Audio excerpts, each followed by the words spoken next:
नमस्कार।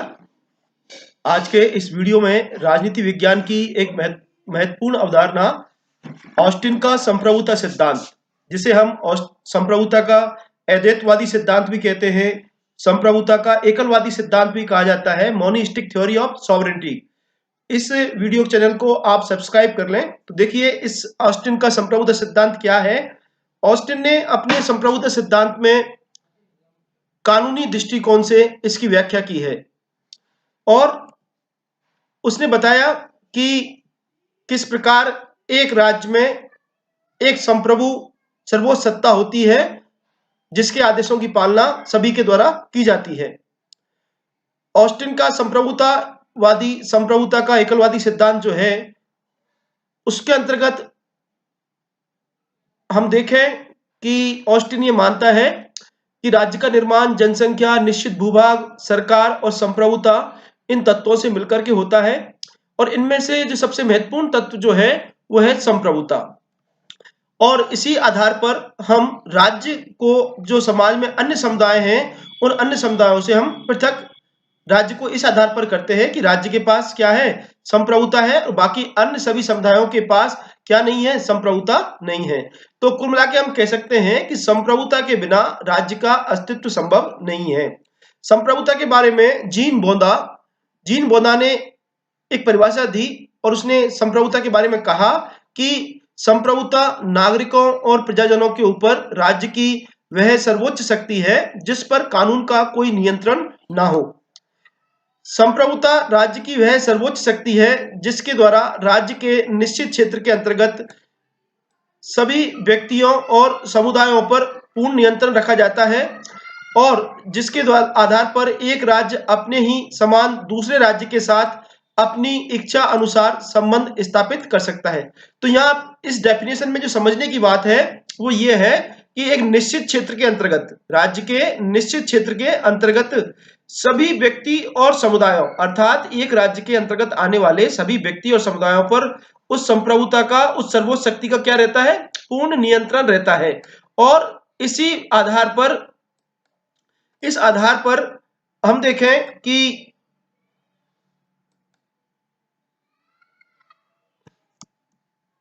इस आधार पर एक राज्य बाह्य क्षेत्र में भी अपनी सर्वोच्च शक्ति का, अपनी स्वतंत्रता का प्रयोग इस प्रकार करता है कि वह अपने जैसे किसी दूसरे राज्य के साथ अपनी इच्छा अनुसार संबंध स्थापित कर सकता है। संप्रभुता के एकलवादी सिद्धांत की व्याख्या हमें शुरुआत में बोंदा के दर्शन में, बेंथम के दर्शन में, हीगल के दर्शन में, और इसे संपूर्ण रूप में जो प्रतिपादित किया गया वह ऑस्टिन महोदय के द्वारा प्रतिपादित किया गया। संप्रभुता के इस वैधानिक सिद्धांत या एकलवादी सिद्धांत का तात्पर्य है कि प्रत्येक राज्य में एक ही संप्रभुता होती है, सभी व्यक्ति और समुदाय इसके अधीन होते हैं और यह सर्वोच्च शक्ति राज्य की सत्ता होती है।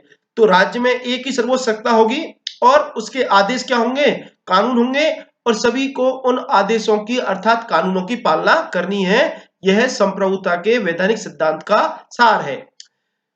और साथ ही हम आगे देखें कि इस वैधानिक सिद्धांत के अनुसार राज्य की यह शक्ति मौलिक होती है। मौलिक मतलब कि यह अपने अस्तित्व के लिए किसी और पर आधारित नहीं है, यह स्थायी रहती है। जब तक राज्य है तब तक उस शक्ति उसके साथ बनी रहेगी। सर्वव्यापी, राज्य के अधीन सभी के ऊपर उसके आदेश लागू होते हैं तथा साथ ही यह विभाज्य भी नहीं होती, अर्थात इस संप्रभुता की शक्ति को विभाजित नहीं किया जा सकता। और यह राज्य की सर्वोच्च शक्ति मानव जीवन के सभी पहलुओं का नियंत्रण करती है। तो इस तरह ऑस्टिन का ये संप्रभुता का सिद्धांत जो है वह इस सर्वोच्च शक्ति को मौलिक मानता है, स्थायी मानता है और सर्वव्यापी तथा अविभाजित मानता है और इसके अंतर्गत मानव जीवन के सभी पहलुओं को शामिल भी करता है। जॉन ऑस्टिन मूलतः इंग्लैंड का एक विधि शास्त्री है, एक लॉयर था और उसने एक पुस्तक लिखी। उस पुस्तक का नाम है विधि शास्त्र पर व्याख्यान, लेक्चर्स ऑन ज्यूरिस्प्रूडेंस। 1832 में यह पुस्तक प्रकाशित हुई और इस पुस्तक के अंतर्गत ऑस्टिन ने अपना संप्रभुता के सिद्धांत का प्रतिपादन किया है। ऑस्टिन के संप्रभुता सिद्धांत पर हमें मूल रूप से ब्रिटेन के हॉब्स एवं जेरेमी बेंथम का प्रभाव दिखाई देता है। ऑस्टिन अपने संप्रभुत्व सिद्धांत के माध्यम से कानून और परंपरा के बीच भेद अंतर करना चाहता है और परंपरा पर, ट्रेडिशंस पर कानून की श्रेष्ठता स्थापित करना इसका मुख्य उद्देश्य है। कानून के संबंध में ऑस्टिन का मानना है कि कानून क्या है। ऑस्टिन कहता है कि उच्चतर द्वारा निम्नतर को दिया गया आदेश ही कानून होता है। अर्थात किसी उच्च अधिकारी द्वारा अपने निम्न को जो आदेश दिया जाता है वो क्या होता है, कानून। अब उच्चतर द्वारा आदेश क्यों दिया जाता है? क्योंकि उच्चतर के पास संप्रभु शक्ति है और इस शक्ति का प्रयोग करते हुए उसके द्वारा आदेश दिए जाते हैं और वही आदेश क्या होते हैं, कानून होते हैं। ऑस्टिन ने अपनी संप्रभुता की धारणा का प्रतिपादन निम्न प्रकार से किया है। इस परिभाषा में हम देखें कि किस प्रकार ऑस्टिन अपनी संप्रभुता को परिभाषित करता है। वो कहता है कि यदि कोई निश्चित उच्च सत्ताधारी व्यक्ति जो स्वयं किसी अन्य सत्ताधारी की आज्ञा का पालन करने का आदी नहीं है, अभ्यस्त नहीं है, अपितु समाज के अधिकांश भाग से अपने आदेशों की पालना कराता है, तो उस समाज में वह उच्च सत्ताधारी व्यक्ति प्रभुत्व शक्ति संपन्न होता है तथा वह समाज उस उच्च सत्ताधारी व्यक्ति सहित एक राजनीतिक और स्वतंत्र समाज होता है। इस परिभाषा को हमें समझने की बड़ी आवश्यकता है।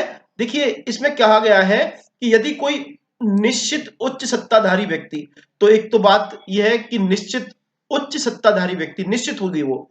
दूसरा, जो किसी अन्य के आज्ञा का पालन नहीं करे, जो किसी दूसरे की आज्ञा का पालन नहीं करे, अपितु समाज के अधिकांश भाग से अपने आदेशों की क्या कराए, आज्ञा पालन कराए, उसके आदेश पालन किए जाए, तो उस समाज में वह उच्च सत्ताधारी व्यक्ति क्या करता है, प्रभुत्व शक्ति संपन्न होता है, संप्रभुता का प्रयोग करता है और वह समाज जो होता है, वह समाज उच्च सत्ताधारी व्यक्ति सहित, अगर उस समाज में ऐसा उच्च सत्ताधारी व्यक्ति है जिसकी आज्ञा का पालन सभी करते हैं और वह स्वयं किसी की आज्ञा का पालन नहीं करता, तो वह समाज उस उच्च सत्ताधारी व्यक्ति सहित एक राजनीतिक और स्वतंत्र समाज होता है। तो एक राज्य की स्थापना के लिए एक जरूरी है कि एक उच्च सत्ताधारी व्यक्ति हो, उसकी आज्ञा का पालन किया जाए स्वाभाविक रूप से, आदतन, और वह स्वयं किसी अन्य की आज्ञा पालन ना करे, तो वह समाज क्या कहलाएगा, एक स्वतंत्र समाज कहलाएगा, एक राजनीतिक समाज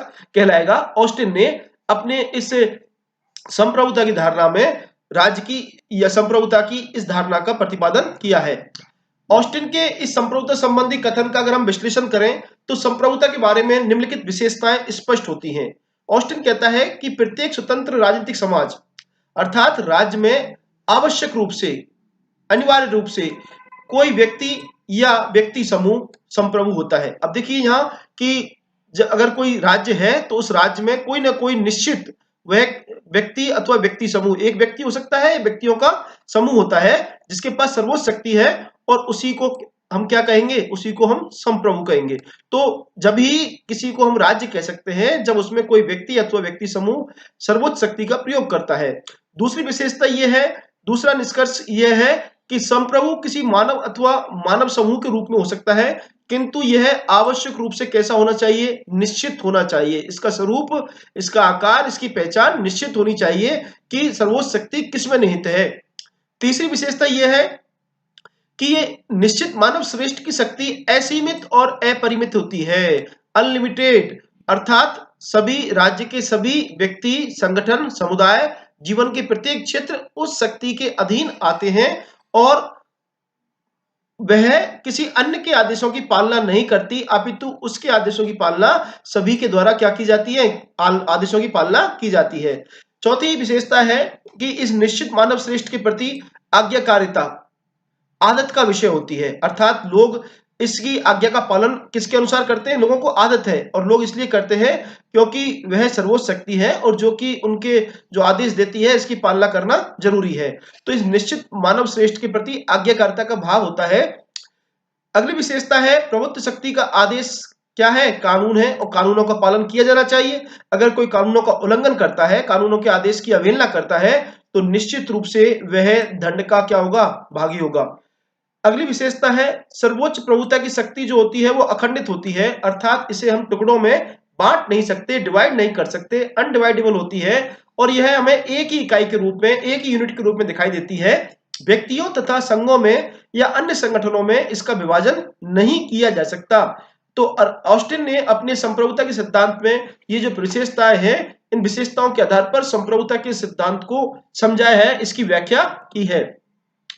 इन ऑस्टिन के इन संप्रभुता सिद्धांत की विशेषताओं के आधार पर इसकी कुछ आलोचनाएं भी की जाती हैं। और क्या कहा जाता है आलोचना के रूप में इसके आलोचकों द्वारा? देखिए, ऑस्टिन बेसिकली एक लॉयर था, एक वकील था, और उसने जो संप्रभुता का अपना सिद्धांत अपनी पुस्तक में जो दिया है, वैधानिक दृष्टिकोण संप्रभुता का, एकलवादी दृष्टिकोण, जिसे हम अद्वैतवादी सिद्धांत भी कहते हैं, मोनिस्टिक थ्योरी भी कहते हैं, तो इस सिद्धांत में उसके द्वारा संप्रभुता के व्यवहारिक पक्ष पर ध्यान नहीं दिया गया। उसकी बड़ी आदर्श व्याख्या की गई। उसकी वैधानिक दृष्टिकोण से जो व्याख्या की है, उस वैधानिक दृष्टिकोण में संप्रभुता के व्यवहारिक पक्ष पर ध्यान नहीं दिए जाने का आरोप इसकी लगाया जाता है। और यह आरोप जो लगाया जाता है वो सन हेनरी मैन, ब्लेंडसली आदि प्रमुख विद्वान संप्रभुता के इस वैधानिक सिद्धांत की आलोचना करते हैं। और आलोचना निम्नलिखित आधारों पर की जाती है। पहली आलोचना यह है कि समाज में ऑस्टिन के श्रेष्ठ जन को खोज पाना कठिन है। अर्थात हम ऑस्टिन का जो श्रेष्ठ जन है, जिसमें संप्रभुता निहित होती है, उसकी खोज कर पाना बड़ा कठिन कार्य है कि कौन सर्वोच्च है। और आधुनिक समय में जब दुनिया भर के देशों में संविधानों की रचना हो चुकी है और सर्वोच्च शक्ति संविधानों में निहित है, तब हम एक निश्चित श्रेष्ठ जन की खोज पाने के बाद हमें बड़ा चुनौतीपूर्ण कार्य प्रतीत होता है। दूसरा, ऑस्टिन का संप्रभुता के सिद्धांत लोक संप्रभुता की अवहेलना करता है। लोक संप्रभुता, जैसे हम कहते हैं कि लोकतंत्र में सर्वोच्च शक्ति जनता के हाथों में निहित होती है, तो अगर सर्वोच्च शक्ति जनता में निहित माने तो ऑस्टिन का जो श्रेष्ठ जन है, जो अपने आदेशों की पालना कराता है, यह हमें तर्क संगत प्रतीत नहीं होता, उचित प्रतीत नहीं होता। तो यहाँ ऑस्टिन की वैधानिक संप्रभुता का सिद्धांत लोक प्रभुता के सिद्धांत के साथ मैच नहीं करता, राजनीतिक संप्रभुता के साथ यह मैच नहीं करता।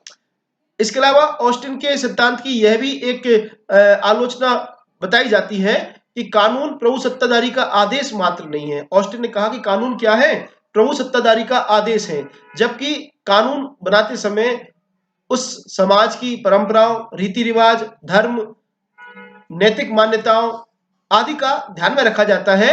और वर्तमान समय में तो कई सारी टीकाएं, कई अंतर्राष्ट्रीय अभिसमय कानून निर्माण के स्रोत होते हैं और कानून निर्माण करते समय उनका ध्यान रखा जाता है। हम देखें, कई राष्ट्र राज्यों ने अपने आप को एक धर्म विशेष से जुड़ा हुआ है, तो वो धार्मिक मान्यताएं जो हैं उस कानून की निर्माण को प्रभावित करती हैं। तो इस प्रकार कानून जो है वो प्रभु सत्ताधारी का आदेश मात्र नहीं है। ऑस्टिन का यह कथन भी गलत है कि संप्रभुता अविभाज्य है। संप्रभुता के बारे में कहा कि इसको विभाजित नहीं किया जा सकता, ऑस्टिन का ऐसा मानना है। परंतु अगर हम आधुनिक राज्यों में अगर देखें तो संप्रभुता विभाजित, और विशेषकर संघीय राज्यों में जहां शक्ति का विभाजन होता है, और शक्ति का यह विभाजन संविधान की व्यवस्था के आधार पर होता है, जिसमें कुछ शक्तियां केंद्र सरकार को, कुछ शक्तियां राज्य सरकार को सौंपी जाती हैं। तो यहां देखा जा रहा है कि संप्रभुता हमें विभाजित रूप में दिखाई देती है, जो कि ऑस्टिन के सिद्धांत की अवहेलना हो रही है। और अगली आलोचना हम देखें कि ऑस्टिन ने कहा कि संप्रभुता असीमित नहीं है। अर्थात ऑस्टिन जो संप्रभुता को असीमित मानता है, पर हम देखते हैं कि आज संप्रभुता के ऊपर कई प्रकार के हमें प्रतिबंध दिखाई देते हैं, नैतिक प्रतिबंध दिखाई देते हैं, रीति रिवाजों का प्रतिबंध दिखाई देता है।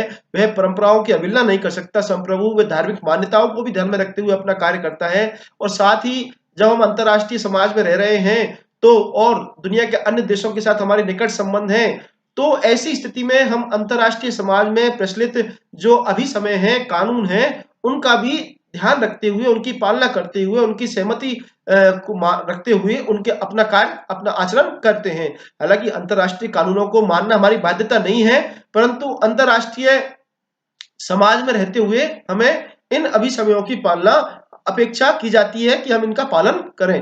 तो नागरिक समाज, कोई भी सरकार अपने लोगों की इच्छा का उल्लंघन करते हुए कोई कानून या आदेश जारी नहीं कर सकती। तो इस तरह से हम देखें, और लोग जो है वो सरकार के आदेशों की पालना इसलिए नहीं करते क्योंकि इनका प्रतिपादन सर्वोच्च शक्ति ने किया है, अवहेलना करने पर दंड दिया जाएगा। अर्थात दंड के भय से लोग कानूनों की पालना नहीं करते। अपितु लोग कानूनों की पालना जो करते हैं वो इस कारण करते हैं कि कानून जनहित में है, और स्वाभाविक रूप से इनका पालन किया जाना चाहिए। तो इस आधार पर लोग कानून की पालना करते हैं। तो यह भी ऑस्टिन के एक संप्रभुता सिद्धांत में बड़ी कमी है। इसके अलावा संप्रभुता की धारणा घातक भी है, यह बड़ी हैजार्डस की ऑस्टिन कहता है कि संप्रभु एक व्यक्ति श्रेष्ठ जन जो है उसमें निहित होती है। तो ये संप्रभुता हमें अधिनायकवाद की ओर ले जा रही है, परंतु वर्तमान में ये प्रवृत्ति, ऑस्टिन का ये सिद्धांत हमें और भी नुकसानदायक हो सकता है जब राज्यों के पास बड़े घातक हथियार, परमाणु बम, हाइड्रोजन बम, तो अगर संप्रभुता को एक व्यक्ति के हाथों में निहित कर दें तो वे अपनी इच्छा से कभी भी इनका दुरुपयोग कर सकता है। तो इस रूप में भी संप्रभुता की जो वैधानिक सिद्धांत है, एकलवादी सिद्धांत है, इसमें इस रूप से भी देखें तो हमें कमी दिखाई देती है। तो ऑस्टिन के संप्रभुता सिद्धांत की इन आधारों पर आलोचना की जाती है, परंतु ऑस्टिन के ये एकलवादी सिद्धांत की जो उपयुक्त आलोचनाएं की गई हैं, वो उपयुक्त आलोचनाएं इस आधार पर की गई हैं कि यह एक पक्षीय दृष्टिकोण से इसको देखा जा रहा है। ऑस्टिन के संप्रभुता सिद्धांत को ठीक प्रकार से समझा नहीं गया है और ऑस्टिन ने अपने संप्रभुता सिद्धांत का, एकलवादी सिद्धांत का जो प्रतिपादन किया है वो वैधानिक दृष्टिकोण के आधार पर किया है। और वैधानिक दृष्टिकोण के अनुसार ऑस्टिन का ये एकलवादी सिद्धांत बिल्कुल स्पष्ट और तर्कसंगत है, इसे हमें मानना होगा। और ऑस्टिन द्वारा किए गए संप्रभुता के इस वैधानिक विश्लेषण से संप्रभुता के लौकिक व राजनीतिक रूपों की अनिश्चितता, क्योंकि लौकिक रूप में तो ये कहा जाता है राजनीतिक रूप से कि साहब संप्रभुता जनता में, सर्वोच्च सत्ता जनता में निहित होती है, परंतु इसका कोई संगठित रूप नहीं है, निश्चित स्वरूप नहीं है। तो ऑस्टिन ने अपने सिद्धांत के माध्यम से इस अनिश्चित स्वरूप को किसमें बदल दिया, निश्चित रूप में बदल दिया। अर्थात वैधानिक दृष्टिकोण के माध्यम से वो ये कहता है कि राज्य की सर्वोच्च शक्ति एक व्यक्ति अथवा व्यक्ति समूह में निहित होती है। तो इस प्रकार ऑस्टिन का संप्रभुता सिद्धांत वैधानिक दृष्टिकोण से पूर्णतः तर्कसंगत भी है। संप्रभुता की इस अद्वैतवादी अवधारणा के विरोध में हम बाद में बहुलवादियों द्वारा अपने सिद्धांत का प्रतिपादन किया गया और उन्होंने कहा कि संप्रभुता को समाज में विभाजित माना जाना चाहिए, क्योंकि समाज में व्यक्ति की निष्ठा राज्य के साथ साथ उसके द्वारा स्थापित अन्य कई संघों, समुदायों में भी प्रति होती है। तो संप्रभुता विभाजित होती है, सत्ता क्या होती है, विभाजित होती है। तो संप्रभुता एकल रूप में नहीं अपितु बहुल रूप में दिखाई देती है। और इस सिद्धांत की व्याख्या हम अगले वीडियो में करेंगे। और आप पॉलिटिकल साइंस सब्जेक्ट पर और भी वीडियोज प्राप्त करने के लिए आप सभी से आग्रह कि इस यूट्यूब चैनल को आप सब्सक्राइब अवश्य कर लें। Doctor Ritesh Jain, political science, government girls college Karauli.